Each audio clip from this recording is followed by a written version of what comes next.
All right, welcome back to the Basketball Operations Podcast, episode number 14.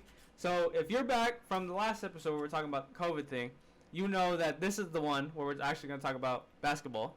So this is the Northwest Division GM overview. So yeah, let's get right into it. We're not going to waste no time.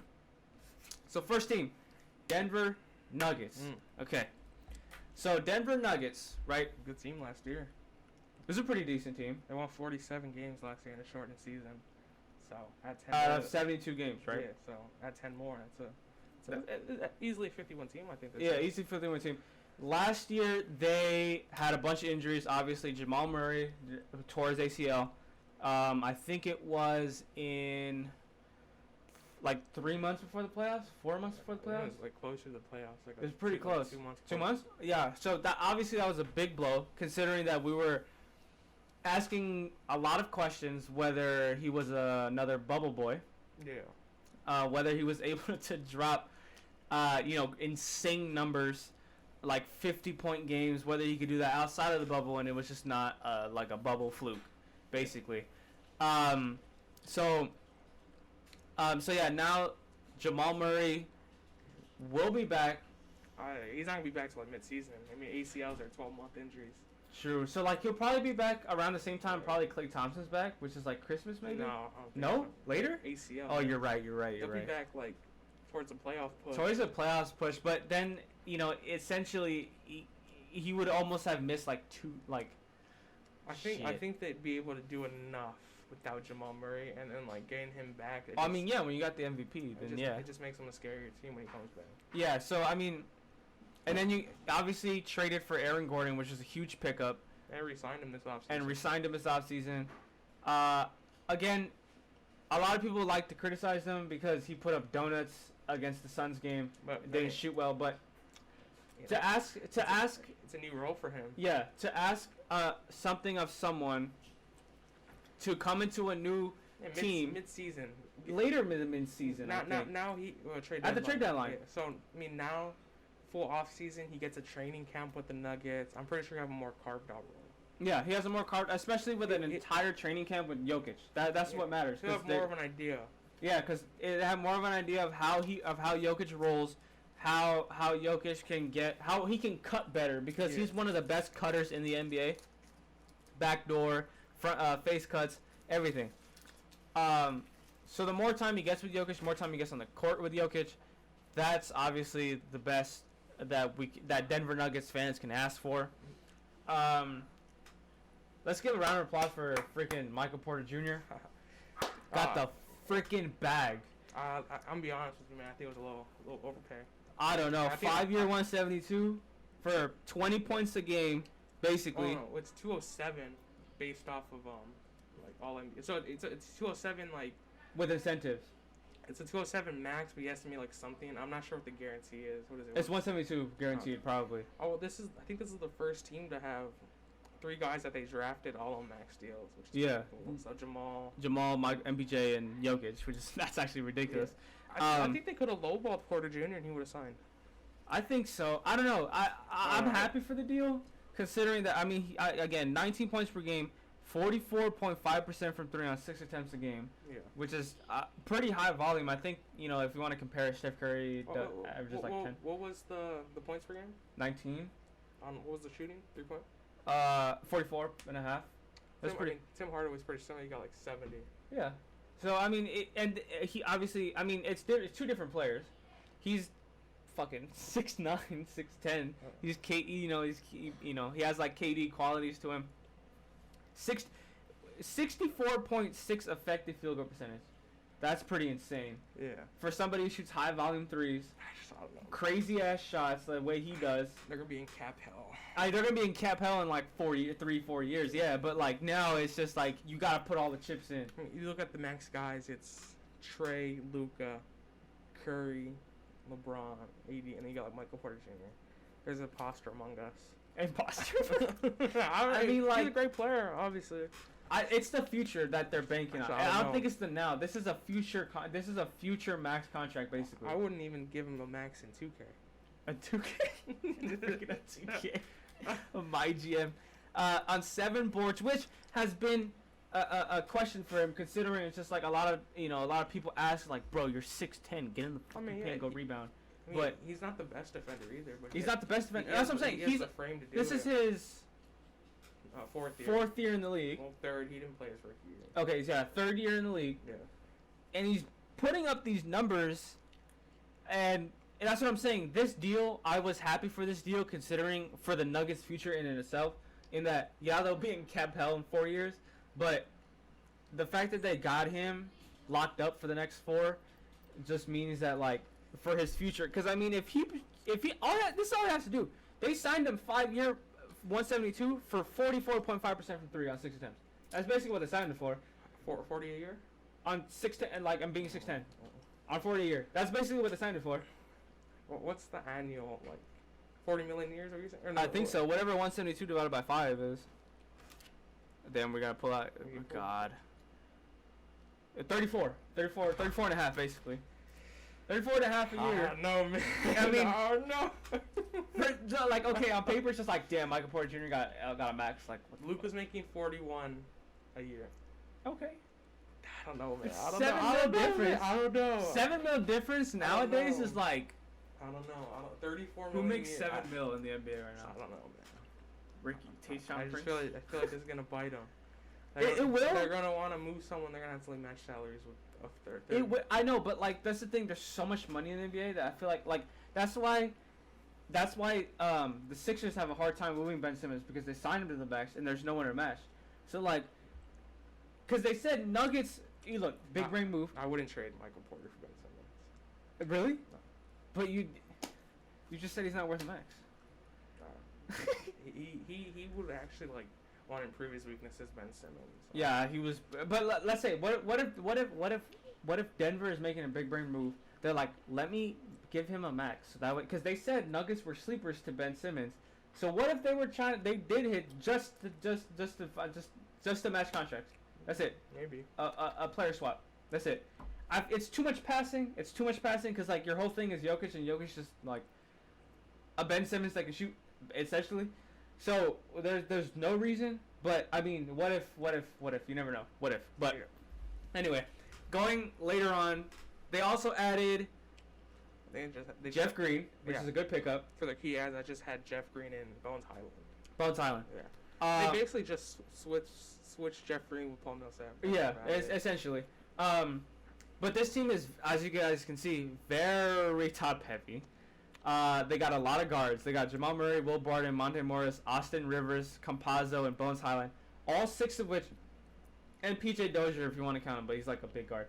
But all 6 of which that have gotten, like that can play. They can play. They can give you something off the bench. And with Jamal Murray out, obviously this allows the rotation to be a little more fluid. It's gonna have to be a guard committee until Murray comes back to kind of replace that offensive. And they have the pieces for it. Austin Rivers is definitely a bucket. Facundo Campazzo gives you the defense. Will Barton's healthy. Will Barton's finally healthy. Monte Morris gives you the passing. Bones Highland's gonna give you another scoring. PJ Dozier is just a big guy out there for defense. Yeah. So they have the cumulative effort to be able to replace Jamal Murray until he comes back. So I mean, they lost JaVale McGee though. They did lose JaVale McGee, but will we finally see Bobo minutes? I doubt it, man. Yeah, Michael, I don't know what he has. I need Bobo minutes. Mike Malone has something against him or something. I don't know what it is, man. Will this finally be the year we get Bobo minutes? Maybe, but when we do, it's gonna be all over House of Highlights. He's becoming one of those guys where he just takes a sip of water on the court. Oh, Bobo drinks water. That's what we're gonna say, and I'm just expecting that. So. I mean, I'm still very high on Bobo. Everybody knows what the hell Bobo can do. He's a 7 foot, 2 guy? 7'3" guy? I got Yurtseven over him, bro. Yurtseven? Yeah. Oh, Yurtseven is nice. But Bobo, we'll see like how he does, because again he's second, going into his 3rd year, I think. When was he drafted? 2018, 2019. I think so. It's his 3rd or 4th year. Yeah, going into his 3rd. He has obviously the only gameplay we saw of him was like once in the bubble when they tried that all 7-footer lineup. Yeah. And college basically. But I mean, I don't know. For me, I want to put him out there. I don't get why you don't want to put him out there. He's a 7'2" guy that can I don't know. do a lot of things. I think they're just worried about the frame still. I mean, you can put him at 3. You can put him at 3. Be a mismatch nightmare. You can put him at 3 for sure. It's just I mean, he's a great shot blocker too. So I mean, maybe he could replace that for JaVale McGee.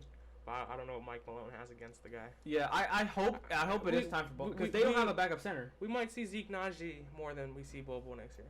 Which I like Zeke Naji too because he's a space 5. Yeah. But Bobo's fucking space 5 too. He can shoot 3s too. But watch, we'll come back to mid-season and we'll see who has more minutes playing. We'll see. I don't know. We'll see. What it is Mike Malone has on the guy. I hope I see Bobo minutes, but so obviously the starting lineup is solid. It's a solid starting lineup. They got scoring, they got defense, they got because Aaron Gordon pretty much was their primary defender on guarding, like the other team's best player. Even the bench is nice. I like Monte Morris. He's always been a good bench guard. Austin Rivers. Well, who's starting for Jamal Murray? Who's starting for Jamal Murray? It's either gotta be Austin Rivers, right? I think it's gonna be Austin Rivers. I mean, he started the playoffs for them. Yeah, it's probably Austin. It's most likely Austin, and then you put Monte off the bench. Monte and Campazzo off the bench. Yeah. But they obviously that's the thing about this team, especially with the guard spot. There's a lot of movement or fluidity with how you can put people. Because like the thing is, if you put Morris and Campazzo, that's way too small nowadays. So we might see a Campazzo. We might see a lot of Dozier, considering that he has guard skills, but is big enough to guard or to be like a bigger defender on the team's best guard, right? Yeah. So, and then again, you have Jeff Green who can play 1 through 5. He's gonna be good for them, I think. It's like another Jermichael Green. Yeah. That's literally what I saw. I was just like, bro, Jeff Green, Jermichael Green are literally the same player. They're the same player. They both can shoot insanely well from 3, defend 1 through 5. I think Jeff Green might be like their underrated player of the year this year.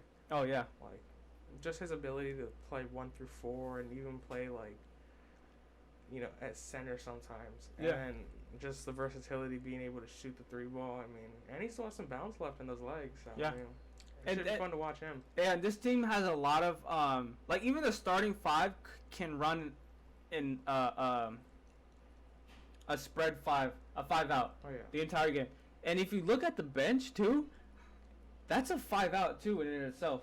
That's a pretty good starting. A starting lineup. I think Monte Morris, Austin Rivers, Jeff Green, Jermichael Green. It's a bad starting lineup, but it's a starting lineup in this league, and they can run 5 out. Yeah. So they can put in a lot of pieces. I don't doubt we see like where like Jokic out the game. We see a Jermichael Green at the 5, Jeff at the 4, Michael Porter at the 2 maybe, Jeff Green at the 3, and then you see like Monte Morris at the 1. Like there's a lot of fluidity that'll create 5 outs, which is ridiculous. A lot of versatility. Even Zeke Naji. Yeah, he can shoot. Everyone can shoot except PJ Dozier. Yeah. Everyone can shoot pretty consistently here except PJ Dozier. So I'm very excited for this team. It's so weird seeing Will Barton. I don't know. I'm so used to Jamal Murray, Gary Harris duo that this is so weird for me. But I was in my head. I was like, "What's Gary Harris?" But so yeah, I honestly like this team. So I wanted to run a little segment called, Jokic is the most underrated MVP in history. And this is where I like to start. So I see here is an Excel sheet that I took the time to do this morning. So this was Jokic's stats last year, being the MVP, right? 26.4 points per game, 10.8 rebounds per game, and 8.3 assists per game, right? And so I got curious. I was just like, what place was he in major categories in the NBA? So obviously, as you see here, points per game, rebounds per game, assists per game, field goal percentage, 3-point percentage, effective field goal percentage, true shooting, field goals made, 2-point field goals made, PR, minutes played, per game, plus minus offense, plus minus VORP. I brought VORP into this. Usage rate and assist rate. Well, right? I don't really like. Where's the the D LeBron. The D LeBron. Where's the O LeBron? The O Raptor. I don't see the O LeBron here. So, do you besides like let's say like besides like 2-point field goals played, these are pretty major categories. Yeah. Like, you know, how many categories? I think it's like 16. I think it's like 16 categories in the NBA that pretty much matter, right? Yeah. So look, Jokic was last year top 10 in points per game, right? Top 10 in rebounds per game, top 10 in assists per game, top 15 in field goal percentage while shooting 237 threes on the season. Do the green boxes mean they were top 10? Mean they were top 20. Okay. The green boxes, just so you guys know, mean top 20. I'll explain this actually, but so Jokic, right?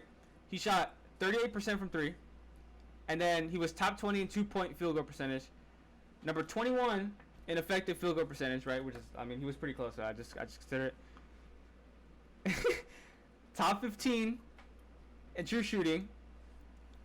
Number 1 in field goals made, number 1 in 2-point field goals made, number 1 in player efficiency rating, top 15 in minutes played, number 1 in box plus minus, number 1 in offensive box plus minus, number 1 in VORP, number 21 in usage rate, which I counted because No, don't cheat. it was like point. I swear to God, it was like cheat. 0.1, 0.2, and then number 7, he was 7th in assist rate or assist percentage at 40.4, which is kind of ridiculous. At 40.4 assist rate, but anyway. So, on the vertical axis, right on the left here, we have all the categories, and on the top is all MVPs from the last 20 years, right? So Tim Duncan obviously won from the 2000. What was it? Well, Dirk won in 07, so. Yeah, so 06, 05, 04, 03, 02. So 2001, 2002 season right here on Tim Duncan, right? So there's two things that I noticed. Jokic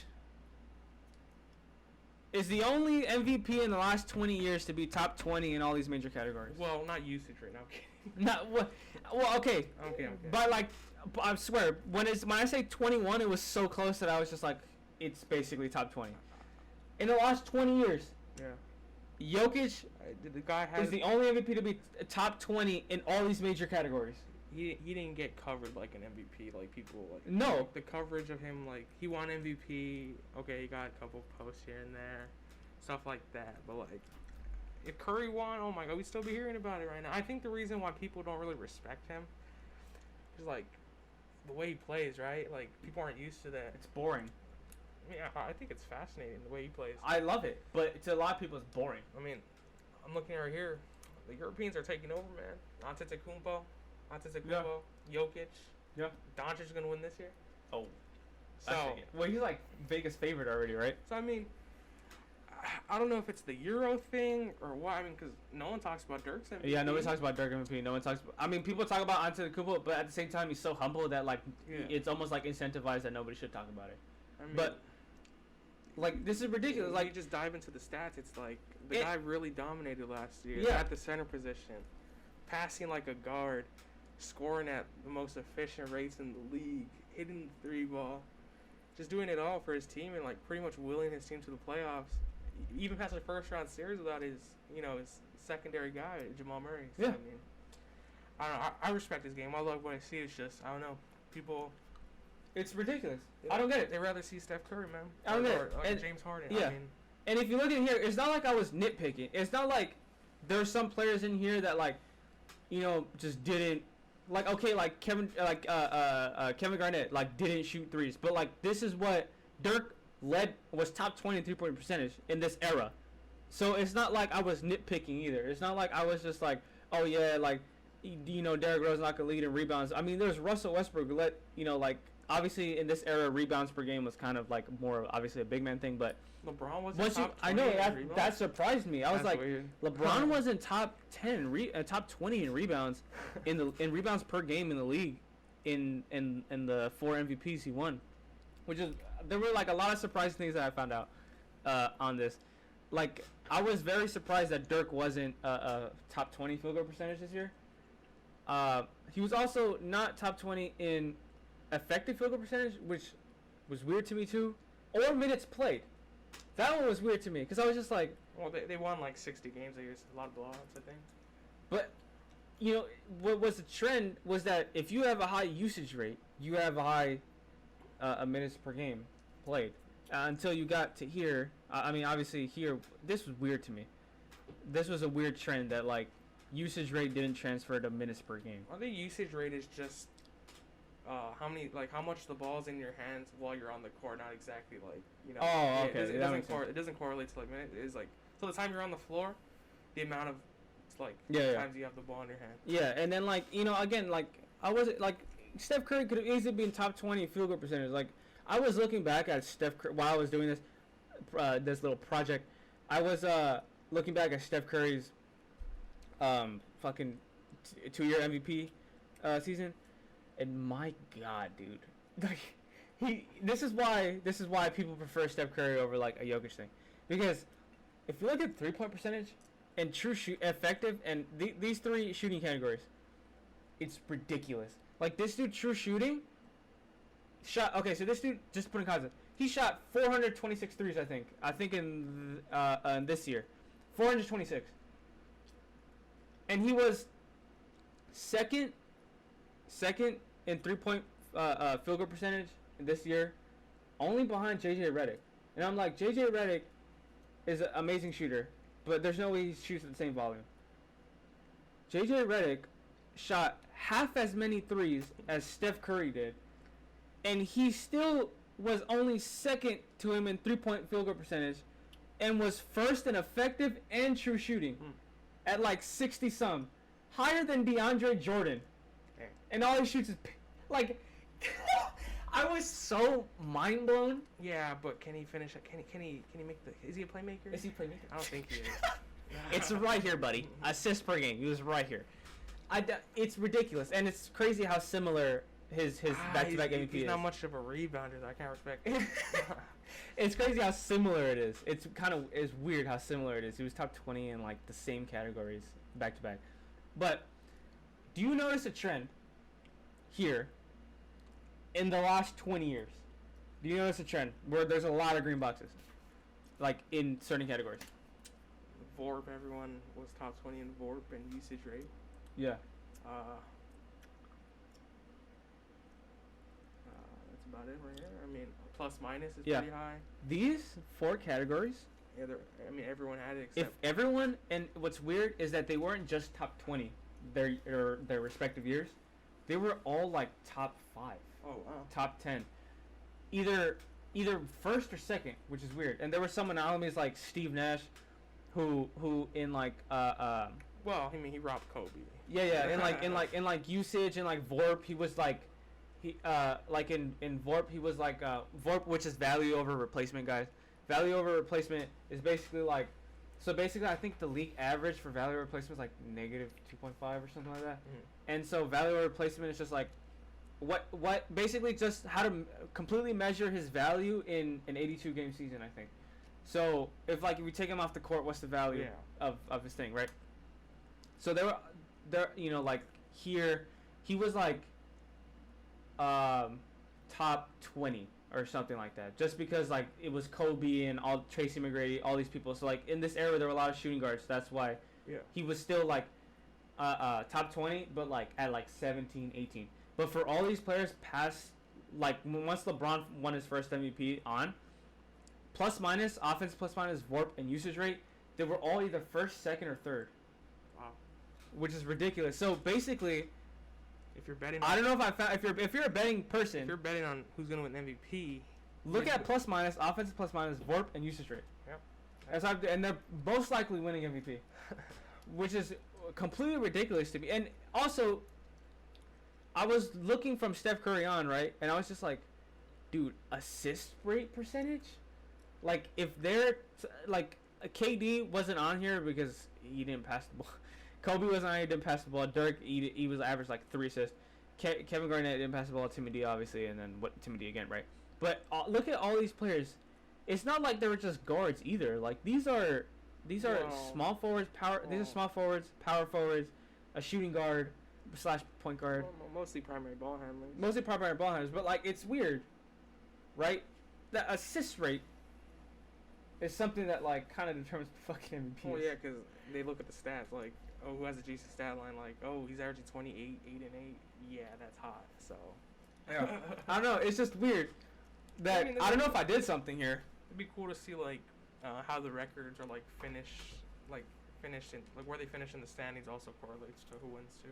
That's true. Because that's also another factor that. Yeah, but that's why Steve Nash won. Cause yeah. But then like, I think again, like that you will see it in the plus minus. You know, I think all these players right here finished as a top 4 seed except Westbrook, who was like an 8 seed. Oh, that's right. That's right. Everybody right. else, I think they're at least a top 4. So, yeah. I mean, that's also another thing I look at. Yeah, and again, like I think top seeds always go into like probably like plus minus, offensive plus minus, and like value over replacement. Those things like obviously. I think that's one of the most determining factors. Value. Finish. The only reason the reason Westbrook won is because he averaged a triple double. Yeah. Which hadn't been seen in forever. Yeah. So, and I mean like, when I looked into it, I was like field goal percentage. I didn't even have to look at the basketball reference. I was just like, nah, Come on. No way. But yeah, I mean that just goes to show, freaking, like Jokic was top 20 in all these categories, and look at your GOAT, LeBron. He wasn't. So I don't understand why it's being so underwhelmed. I love Jokic, and we should just talk about this MVP more. Simple as that. They won't though. We're just talking. They won't, but we'll talk about this MVP here, and this is why Jokic is best center in the league, and best center since Chris Kaman. Since Chris Kaman. Well, I mean, DeAndre Jordan has more first-team All-NBAs than Embiid, so that says something. That does say something. Well, I mean, the centers weren't very good back then. No. There was different centers. No, but I mean, again, this also goes to show the way the league is running. Mm. Like, you went from, like, clear position players, like Tim Duncan, Kevin Garnett, Steve Nash, center, power forward, point guard, respectively. Then once you got to Dirk, it was just like, whoa. This is a 7-foot player in the top 20 at three-point field goal percentage. A top 20 in true shooting. Yeah. What the hell? Then you got demon like Kobe, LeBron. You got demons, right? Then you got like Derrick Rose, which was, I don't know, a lot of people. I still think was a good MVP because look at all these, But then you still got, but then you got more demons, right? LeBron. I got Zach LaVine's 2020 season over D Rose's MVP season. There are a lot of people that like argue this, which makes sense. I look back at the stats and I was just like, dude, LeBron or KD was like top 5 in all these categories. The one thing that like was really sucked about the Jokic thing, and they had him at 6 going into next season. What are you 6? What, like 6th best player? Like top 100. Right? Oh my god, he was number 6. I mean, like, listen, Jokic is weird because like if you win MVP, you gotta be like top 5 mandatory. No, I know, but look, like, I don't think. What's weird is that there's a lot of like, probably from Steph Curry on from this year. Like, I don't think from the last 6 years, I don't think they were the best player. Like, they were top 5. Like, I think they were. I know Westbrook was a top 5 in the league when he won his. Like, going into the season. Steph Curry probably was like, I don't know, was with 2015, 16. He was definitely top 5, I think. Yeah, he had to be. Why wouldn't he be? Because I feel like you got, I don't know. Giannis was like arguably, like there was like LeBron, Curry, Harden. I feel like KD, and then like somebody, and there was like always somebody else in front of him. If you want MVP, I mean, you have to be at least in the discussion, top 5. You can't be like 6. No, I know, but like it's just weird. Again, it's probably the Euro thing too. It's probably the Euro thing. So yeah, again, I want to. This is what I'm saying.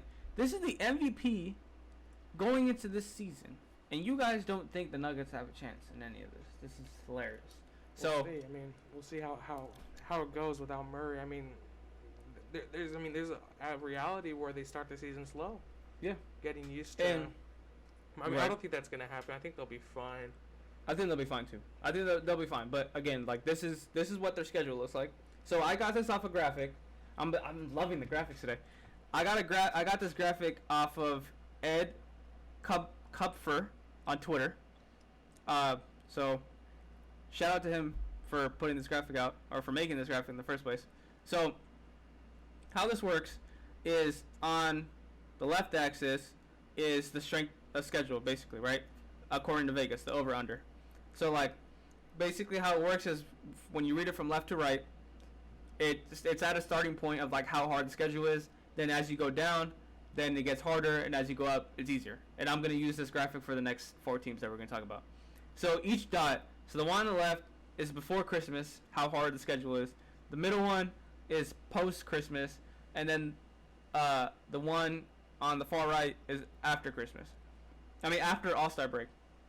So this is the way their schedule is.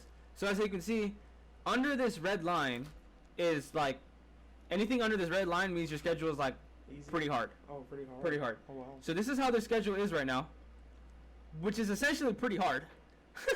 So basically, how it starts before Christmas is that it's hard, and then it gets way harder, and then it's still hard, but it's getting a little easier, and then they have that little sliver of like the last like 15 games probably where it's easy.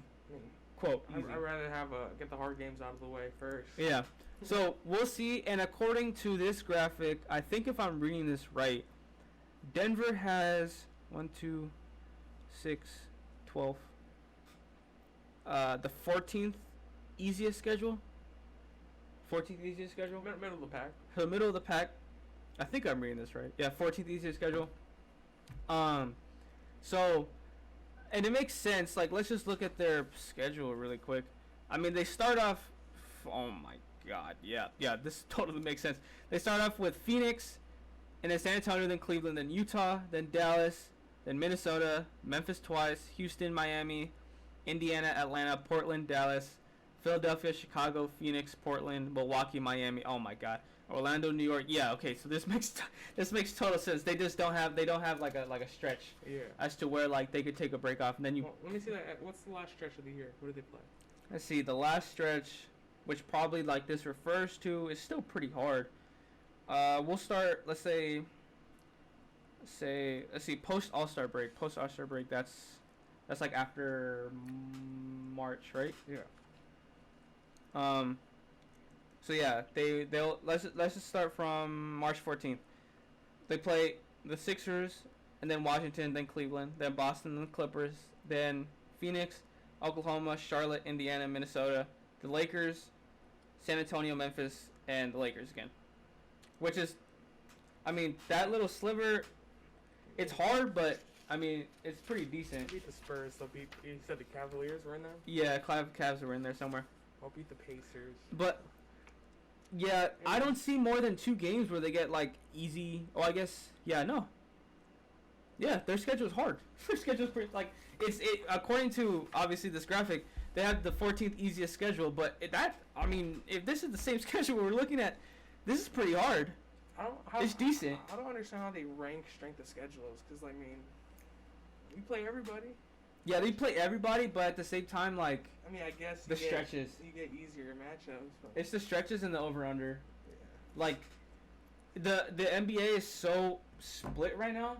Like, they got 15 good teams, then they got 15 horrible teams, or 15 teams that like don't know what they're doing. Well, I mean, everyone can play. It's weird. Everyone can play, but like, it's so split. Not just Eastern and Western Conference, but like, it's 15 pretty to really good teams I think there's about 20. Okay to bad. There's 20. There's like 12 alone in the West. Yeah, there's like 12 alone in the West. Let's see, like, Lakers, Dallas, Milwaukee, Philly, Atlanta, Indiana, Brooklyn, Miami, Utah, Phoenix, Chicago. Right? What is that like? What is that? What did I say? It's like 11 teams. Yeah. 11 teams so far, right? Denver is 12. Boston 13. Miami's 14. Warriors 14. Clippers 15. New York 16. And yeah, so 16. You say Brooklyn? Yeah. You say Miami? Yeah, 16. It's pretty split. 16-14. And the bad teams, to me, are You said Memphis? Yeah. Yeah. It's pretty split. It's either like give or take a team depending on who your team is, but yeah, it's pretty split. It's like 16-14, 17-13. So, I mean, again, as we keep saying every single episode, there's just so many good teams out there that you're just bound to lose. Yeah. So, this is the strength of schedule, so we'll see how hard it is for them going into this season. I mean, God. So, I mean, without Murray, that last stretch of season, with Murray coming back, maybe will help them, considering that, like, I guess it gets a little easier. But if they're at a point where they're struggling with, like, 7, 6, I mean, in a play-in spot, having Murray come back, I mean, that's instantly... Like, at that point, do you think there's a point? What do you mean? Like, if you're 7th, 8th in the play-in, do you think there's a point? Like, let's say Murray's healthy. Yeah. Is there a point in playing him? Yeah. And just wait till next season? You got to. Yeah. I mean, we saw the standings this year. 3 through, like, 9 were separated by, like, 4 games. True. So it's like, you can go on a nice stretch your last 10, 15 games, and bam, you're a 4 seed again. Yeah. You're right. So, You're right. I mean, it depends. I mean, there's always going to be injuries. It's kind of hard to predict the future in the league. It's always changing. Yeah. So. Yeah, this is why, again, strength of schedule does matter when it comes to injuries and, like, stretches.